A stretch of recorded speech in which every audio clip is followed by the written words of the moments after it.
Bonsoir à tous. Encore un petit moment pour partager un tout petit passage du livre du ciel de Luisa Picaretta. Au nom du Père et du Fils et du Saint-Esprit. Amen. Jésus, je me plonge en toi, dans ta divine volonté, et je te demande de venir toi-même méditer ce petit passage. Ce sont tes écrits, ce sont tes mots, tu les as bénis, et ça te fait tellement plaisir quand des âmes s'y intéressent, que des âmes essayent de vivre dans ta divine volonté, Seigneur. Alors tu déploies en abondance des grâces, des bénédictions pour que ces âmes puissent se déployer dans la divine volonté et te laisser de plus en plus de place, Seigneur. Et là, nous essayons, Seigneur, de mieux comprendre. Nous nous plongeons vraiment dans ces écrits et avec amour, nous te demandons bien cette grâce de vivre dans ta divine volonté.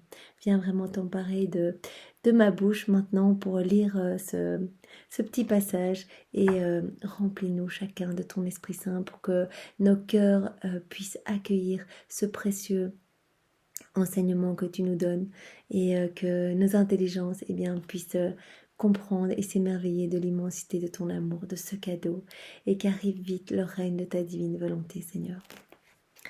Alors donc c'est un tout petit passage du 25 mai 1912, donc on continue.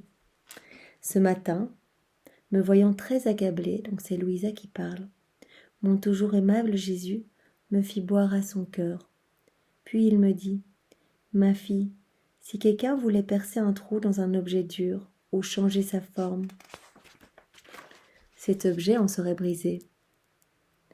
Mais si l'objet est fait d'un matériel mou, on peut le percer, on peut lui donner la forme désirée sans le briser, et si on veut le ramener à sa forme originale, il s'y prête sans problème. Jésus fait ici une comparaison avec l'âme. L'âme, si elle se laisse travailler par Jésus, si elle s'abandonne vraiment comme une argile molle entre les mains de Jésus, le divin potier, en lui disant Jésus, fais ce que tu veux de ma vie, je te fais confiance, c'est toi qui sais, c'est toi qui vois comment sanctifier mon âme, je te fais confiance. Il dit, quand l'âme s'abandonne, elle est comme une argile molle entre mes mains et je peux vraiment la modeler. Mais si maintenant, on se braque, on n'y croit pas, on dit c'est divine volonté, c'est bizarre, on ne cherche pas à comprendre, on se ferme et on durcit notre âme, on ferme notre cœur. Et donc Jésus ne peut pas déverser ses grâces parce qu'en fermant notre cœur, on ferme aussi le cœur de Jésus qui brûle d'amour de déverser toutes ses tendresses, toute sa bénédiction, de nous remplir d'amour, vraiment de son amour. Mais voilà, c'est la dureté de cœur et donc comme il nous compare, alors les âmes toutes sèches, toutes fermées, sont comme des objets trop durs qu'il est impossible c'est impossible de changer leur forme, ils se brisent immédiatement. Donc Jésus continue, il en va donc ainsi pour l'âme qui vit dans ma volonté. Je peux en faire ce que je veux.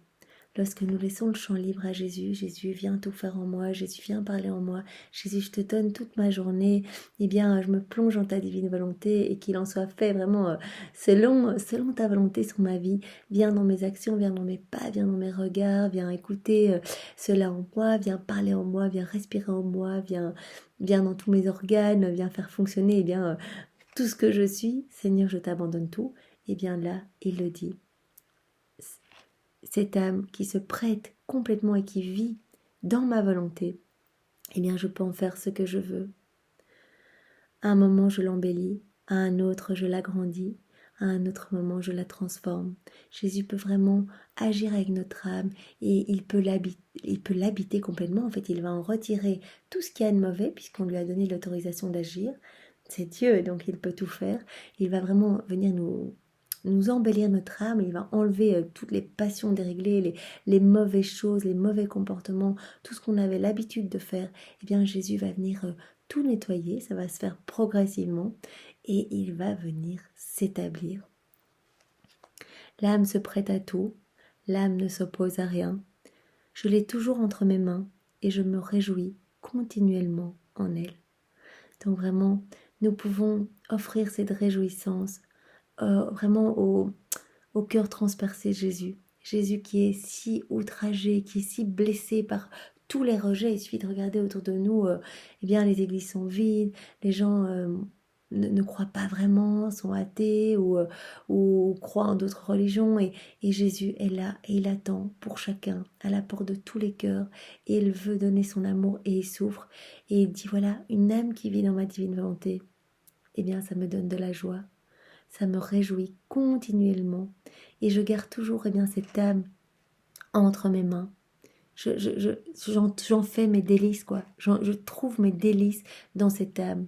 Et vous vous rappelez, il a dit précédemment que vraiment il faisait des âmes qui vivaient dans sa divine volonté, eh bien des tabernacles de consolation, des tabernacles d'amour, des refuges. Donc vraiment, nous pouvons être un refuge pour Jésus, mais aussi une source de réjouissance. Donc vraiment, si nous voulons consoler Jésus et l'aimer, eh bien faisons beaucoup d'actes dans la divine volonté et laissons-nous vraiment comme une pâte molle entre les mains de Jésus, eh bien laissons-nous modeler et qu'il fasse ce qu'il désire de nos vies, vraiment. Jésus, nous t'offrons nos vies ce soir et vraiment tout pour ta gloire, Seigneur. Au nom du Père et du Fils et du Saint-Esprit. Amen. Soyez tous bénis et dormez bien dans la divine volonté. Au revoir.